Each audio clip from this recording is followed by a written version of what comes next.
92 scam of Harshad Mehta.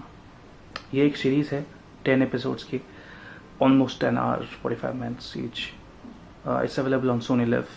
Subscription लेनी पड़ेगी आपको, और I would say it's worth it because इस तरह की जो OTT प्लेटफॉर्म्स आए हैं इन टर्म्स ऑफ वूट, सोनी लिव, और जो ये कंटेंट बना रहे हैं, I think they are pretty good and you won't mind paying them for their good content.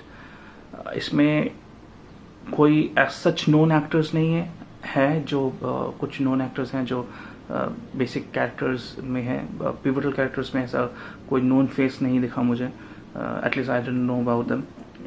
थोड़ा सा रिसर्च किया था, सो द कास्टिंग अमेजिंग है। I think you would say कि प्रतीक गांधी ने जिस तरह का रोल करा है for Harshad Mehta, no one else would have played it that better. Same that Gujarati accent. I don't know, maybe he's Gujarati, I don't know. But बहुत अच्छा play करा है उन्होंने.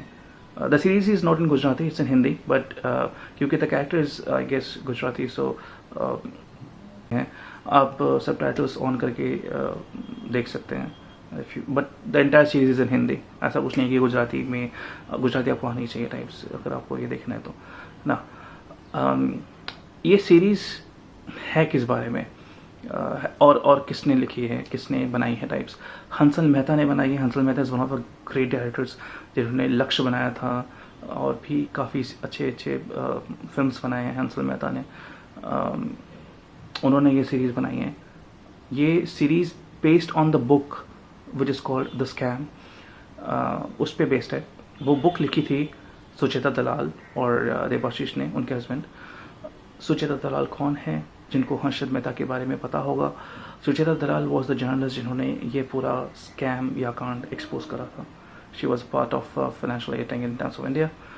और ये सीरीज़ इनफैक्ट जब स्टार्ट होती है या उसके जब क्रेडिट्स रोल होते हैं, यू वुड से कि they are thanking Times of India for their in depth analysis and research about the topic.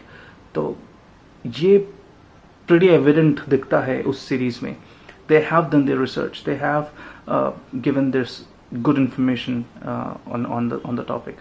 इसमें हर्षद मेहता को exactly villain भी नहीं दिखाया, हीरो भी नहीं दिखाया, more like a grey shade, और how he felt his turmoils, उसकी difficulties, कुछ एरियाज में ऐसे डायलॉग्स पे यूज़ करे हैं जो एक्चुअली हर्षद मेहता ने अपने इंटरव्यूज़ में, आप यूट्यूब में उनके रिव्यूज़ देख सकते हैं, उन्होंने वो एक्चुअली वो वर्ड्स बोले थे।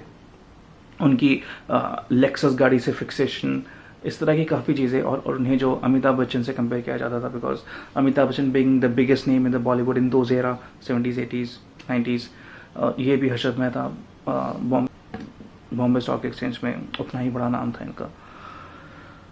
मतलब इनके नाम से, इनके कहने से स्टॉक्स ऊपर नीचे हो जाते थे। अगर आपको स्टॉक्स के बारे में कोई नॉलेज नहीं है, नो प्रॉब्लम, और फिर भी इसको एंटरटेनमेंट तरीके से देख सकते हैं।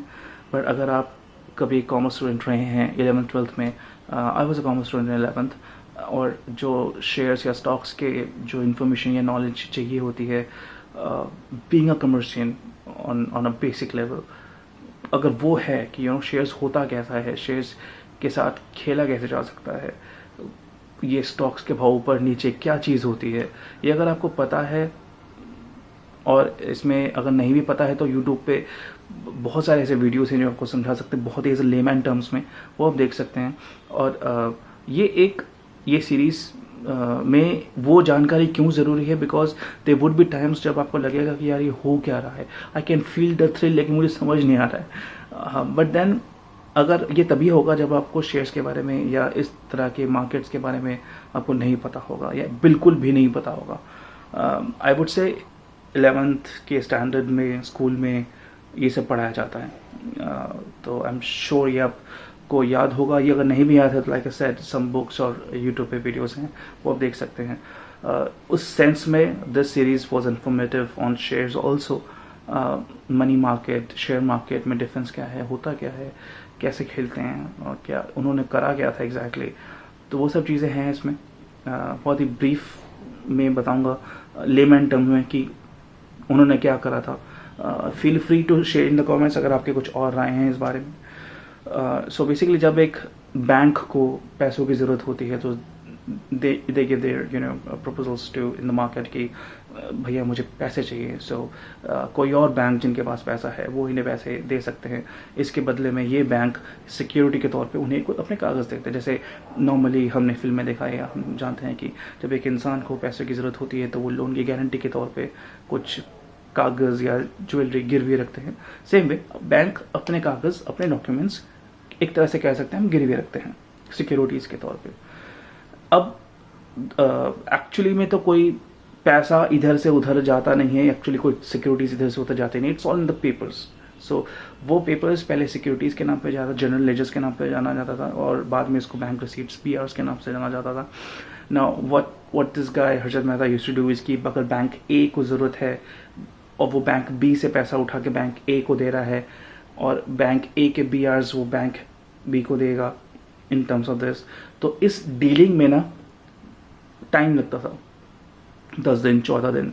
और पहले इन अर्ली 90s क्या होता था कि वो बैंक के नाम पे चेक नहीं काटते थे, वो ब्रोकर के नाम पे चेक काटते थे. तो ब्रोकर अपने नाम पे पैसे वो रख लेता था. अब ये जो 10 दिन 14 दिन का जो टाइम है, इस टाइम को ये ब्रोकर उन पैसों को अपने हिसाब से यूज़ कर सकता था. मतलब कहीं पे इन्वेस्ट कर दिया, कहीं पे शेयर्स पर डाल दिया, और उनके जो इंटरेस्ट आए वो इसका हुआ. सो और सुनने में अजीब लगेगा कि यार 10-15 दिन में क्या ही इंटरेस्ट आएगा, but we are talking about big monies here. 500 crore, 200 crore, sometimes even 1000 crore, 2000 crore.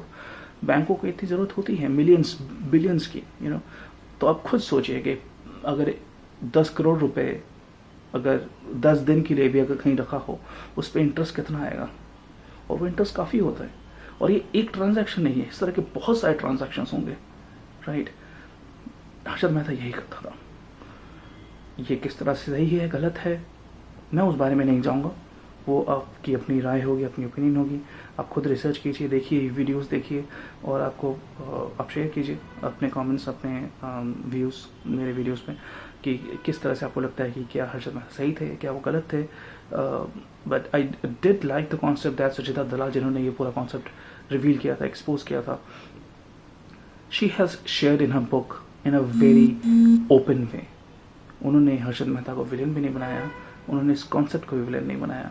उन्होंने बताया कि ये सिस्टम ही शायद करप्ट था, क्योंकि ये एक इंसान के बस की बात नहीं होती. वो इंसान के कनेक्शंस होते हैं, पॉलिटिक्स में कनेक्शंस होते हैं.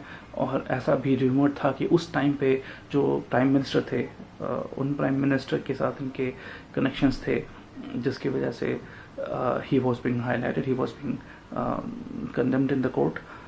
अगर उनके PM के साथ कनेक्शंस नहीं होते तो शायद वो इजीली निकल जाते. कनेक्शंस थे, इसलिए गुड पॉलिटिकल पार्टीज चाहते थे कि ये उनका नाम ना ले और वो हमेशा फंसे रहे. बट एनीवेज, लास्ट एपिसोड में जब हर्षद मेहता को हार्ट अटैक से मरते हुए दिखाया था, you would feel emotional about it. वो सीन था और थोड़ा इमोशनल.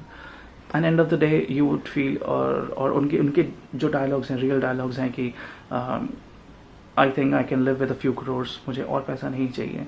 और ज़्यादा पैसा से एक नेगेटिव इम्पैक्ट आता है, नेगेटिव वाइब्स आती हैं, और मैं वो नेगेटिव इम्पैक्ट या पॉइजन अपने बच्चों तक ट्रांसफ़र नहीं करना चाहता. तो ये जो उन्होंने बोला था हर्षद मेहता ने, रियल हर्षद मेहता ने अपनी इंटरव्यू में बोला है, सेम वही डायलॉग इस मूवी में भी उस लास्ट जब वो मरने वाले थे वो एपिसोड में दिखाया गया है. You would feel the connection that शायद इतना भागना पैसे के पीछे भी ठीक नहीं था. हाँ, हम सबको पैसा चाहिए, किसको नहीं चाहिए, बट शायद पैसा ही सब कुछ नहीं होता. Again that's my opinion. You free to share your views on this. मुझे ये सीरीज काफ़ी अच्छी लगी. I didn't expected it to be that good. काफ़ी ग्रिपिंग है, लेंदी है, बट देन आपको बांध के रखती है. Since it's released in the early October and in the late October, Big Bull of Abhishek Bachchan आने वाला है, वो भी इसी टॉपिक पर है. वो भी हर्षद मेहता के लाइफ के ऊपर ही बेस्ड है. I would say Abhishek Bachchan has a competition from Pratik Gandhi on this series. Let's see how it goes. आप बताइए आपको ये सीरीज़ कैसे लगी. How do you feel about the share market scam, Harshit Mehta's point of view, anything which you would like to share. Do share your comments and give a thumbs up. Cheers.